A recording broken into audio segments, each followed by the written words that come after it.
Hello, this is another linear actuator. I already saw one, it's the exact same. It's about 2 inches travel, fine tuning with dial indicator and locked. You can lock in any position you want.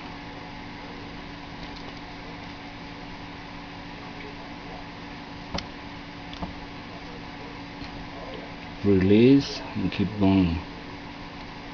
Could be great for many CNC applications, focusing a laser beam,